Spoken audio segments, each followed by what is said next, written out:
Hey everyone, and welcome back to another deep dive. Today we're going to be looking at Muslim civic engagement in America. And we're going to be doing that by referencing a really fascinating report called Bridging Faith and Politics, a roadmap for Muslim civic engagement in America. And this report comes from a recent workshop of Muslim leaders and thinkers. So this is a really interesting deep dive because it blends history, demographics, and real-world examples of how this is playing out in American politics today. You know, one of the things that I think often gets overlooked is just how incredibly diverse the American Muslim community is. We're not talking about a homogenous group here. Right. You have immigrants from all over the world. You have converts who come from various different backgrounds, people with all sorts of different ethnicities and experiences. It's like we're trying to fit this very multifaceted community into like this one-size-fits-all box. Exactly. And understanding that diversity is key to understanding how American Muslims engage with the political system. So think about it.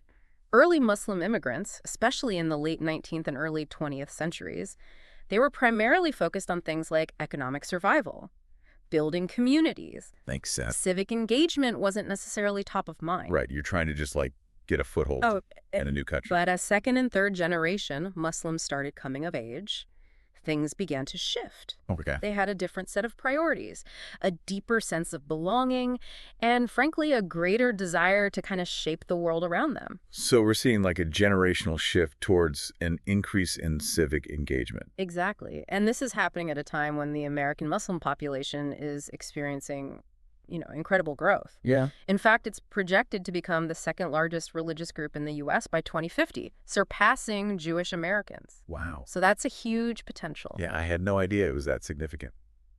That's amazing. Okay. So how has this community engaged with the political system, especially when it comes to voting? Because that's how we measure, civic engagement. Well, it's been a really dynamic journey. Back in the 1990s, there was a noticeable trend among Muslim voters towards conservative candidates, particularly Republicans. Okay. Issues like family values, religious freedom, these things seem to resonate. Yeah. So I was thinking about the events of 9/11 and how that must have just like completely, changed everything. The political landscape really shifted dramatically. You have things like the Patriot Act, the War on Terror, blatant surveillance, particularly within Muslim communities. Right. This created a sense of unease and even fear for a lot of people. I can't imagine. And it wasn't just impacting individuals, right? It was impacting entire communities. We saw this significant shift away from the Republican Party and a surge in support for Democratic candidates, particularly in the 2008 and 2012 elections. Right. People were looking for leaders who would champion civil liberties and protect their rights. So it sounds like there was like this huge swing from, more conservative towards, more liberal. In a lot of ways, yeah. Yeah. Okay. But it's important to acknowledge, it wasn't a uniform shift. Right. There were still those who held conservative views or felt alienated by both major parties. Okay. And this kind of brings us to another really interesting trend, the rise of political independence, especially among younger Muslims. I was just going to say that because, in the report they talk about this. Growing disillusionment with both Democrats and Republicans. Right. It's like they're saying neither party truly represents our values. Yeah, it speaks to this desire for systemic change, not just incremental adjustment. Right. But despite all that, I remember reading this statistic in the report. Muslim voters are still showing up at the polls. Oh, yeah, they are. Especially in 2020, where a record 84% of registered Muslim voters cast their ballots. Wow. That's significantly higher than the national average. Yeah. So it really demonstrates, despite the challenges and frustrations, American Muslims are committed to making their voices heard. Through the democratic process. Through that process. So we've got a community that's engaged, growing in numbers, finding its political voice. But I can't help but think about the barriers that they're facing. The report talks about a sense of political marginalization, this feeling of being on the outside looking in. You've hit on a really crucial point. Despite their growing numbers and increasing political participation, American Muslims still face some pretty significant hurdles when it comes to actually gaining political power and representation. And to really understand those barriers, we need to take a look at the historical context, the media narratives, and even some of the internal dynamics within the community itself. So it feels like we're just scratching the surface here when it comes to the challenges. What are some of the things that contribute to this feeling of being marginalized? Well, it's a complex mix of factors, right? Okay. But historically, Muslims in America have often been portrayed as outsiders, Hmm. especially in media coverage. Think about the aftermath of 9/11. The narrative often revolved around fear and suspicion, linking Islam with terrorism. It's like they were being defined by the actions of a few, rather than the values of the many. Exactly, and this kind of framing created a climate of fear, where simply expressing your political views as a Muslim could feel risky. Right. Remember policies like the Patriot Act, Yeah. the NYPD surveillance programs. These things added another layer of pressure and scrutiny. It's like they were being treated as suspects before they were even given a chance to be seen as citizens.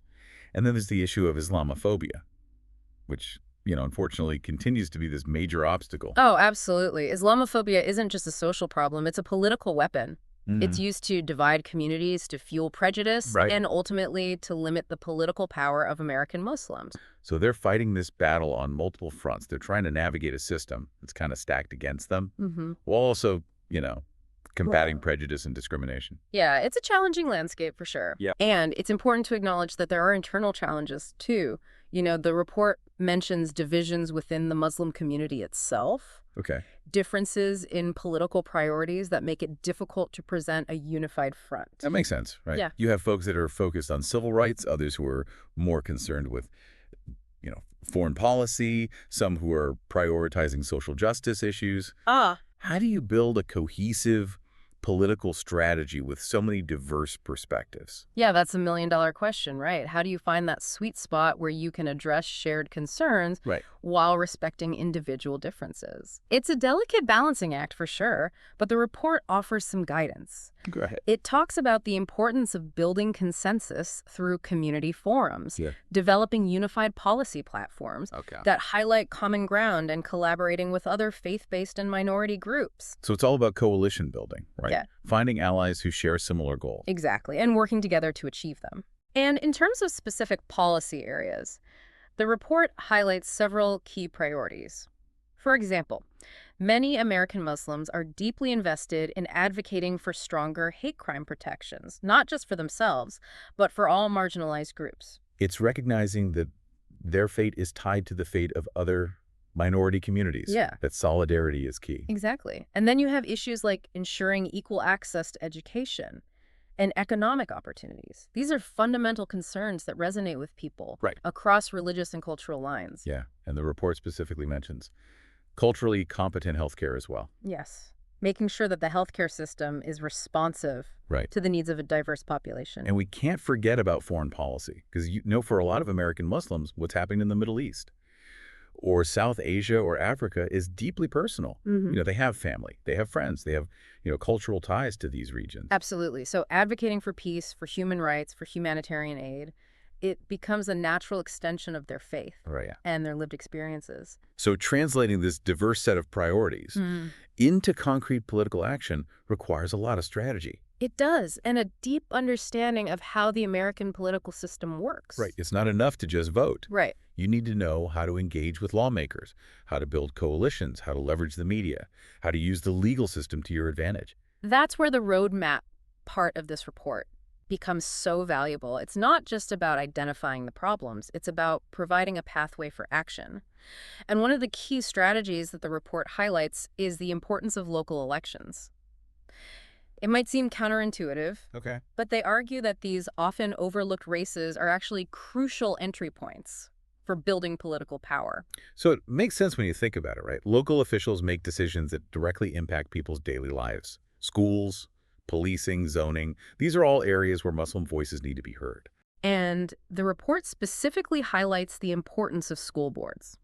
Given the rising Islamophobia in some parts of the country, having Muslims involved in education policy is crucial to ensuring that Muslim students feel safe, Right. respected, and represented in the curriculum. It's about shaping the narrative from within. Yeah. Making sure that the next generation grows up with a more inclusive and accurate understanding of Islam and Muslim Americans. Exactly. And the report doesn't stop at defense. It encourages Muslims to be proactive, to run for office themselves, to seek leadership positions in their communities, to be the change they want to see in the world. So it's not just about reacting to what others are doing. It's about actively shaping the political landscape. It's a bold vision. It is, but there's another layer of complexity here, and it's something that we touched on earlier. That's This is delicate balance between faith and politics in America. The separation of church and state. Right. While essential to protecting religious freedom, can also create challenges for faith-based advocacy. Right. It's a tricky line to walk.